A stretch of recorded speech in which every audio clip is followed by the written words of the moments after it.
Happy birthday, happy birthday. Happy birthday to you.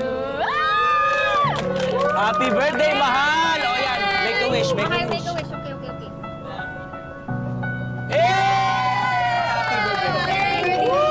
Happy birthday. Sige na. Kain. Kain na tayo. Kain na tayo na. Hey! Yay!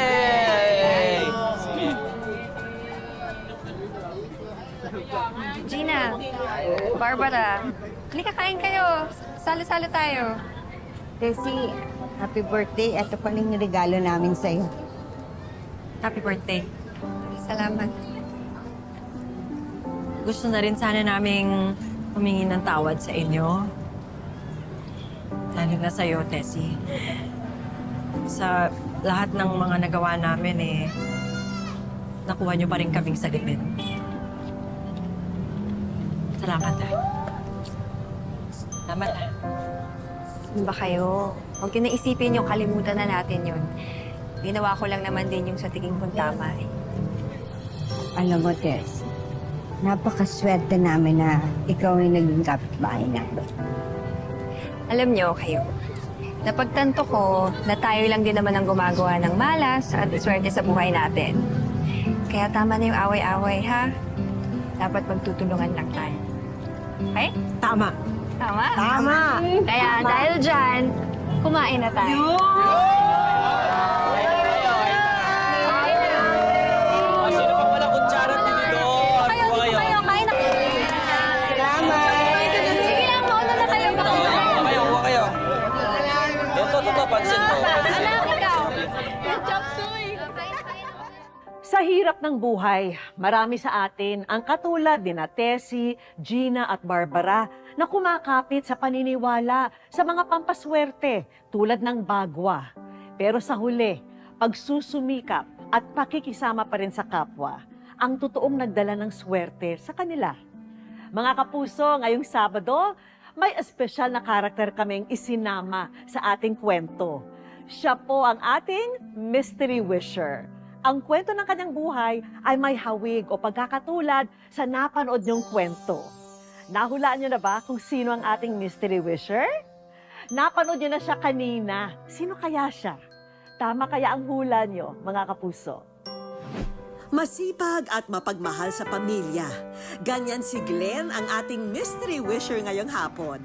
Kahit anong trabaho, basta't marangal, ay papasukin ang araw ni Glenn para sa pamilya. Eto na nga ngayon, sumasideline siya bilang car wash boy sa kanilang lugar. Napadpad po ako sa Maynila noon. Sama ko po yung kaibigan ko nung high school kami. Pumasok po ako sa pizzahan. Ako naman po yung tagaluto doon. Kailangan kong kumayod kasi po para makaupa ako ng sarili kong tirahan. Racket na nga rin daw niya ang pagsisilbi sa isang kantin. At pumapasok din kung minsan bilang isang construction worker. Laking pasasalamat naman ni Glenn sa kanyang may bahay na si Joanna dahil partners for life naman daw sila sa pagtaguyod ng kanilang pamilya. Subalit kagaya sa ating kwento, hindi rin nakaiwas sa mga panghuhusga si Glenn. Yung amo ko, parang medyo maintin talaga yung ulo niya. Madalas po akong napapag-initan niya. Dala ko yung kariton, patong-patong yung mga soft drinks. Ngayon po, natabig nung babae, kanta basag-basag. Nung time na yun, galit na galit yung amo ko, sabi sa akin, hindi ka kasi nag-iingat, wala ka bang mata, ang malas-malas mo.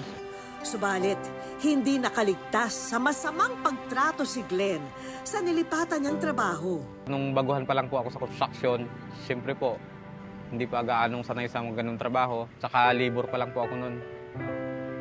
Minsan nabubuli po. Hindi akalain ni Glenn na may mas bibigat pa sa mga suliranin na pinagdaanan niya sa trabaho. Dinapuan ng malubhang sakit ang kanyang anak. Dahilan para pumanaw ito. Nagsimula lang po yun sa yung bulutong tubig po. Pumutok siya sa loob. Tapos kumalat sa dugo niya na makyat sa utak. Wala kaming pera. Tinanggihan po ng mga ospital yung anak ko. Hindi kaagad nadala sa ospital. Masakit po para sa akin bilang tatay na wala akong maitulong sa anak ko. Mahal na mahal ko po yung pamilya ko. Kahit anong trabaho po, papasukin ko. Basta lahat, kaya-kayanin ko para sa pamilya ko po. Kinamusta ko mismo si Glenn at ang asawa niyang si Joanna. Hi Glenn! Hi Joanna! Welcome sa Wish Ko Lang!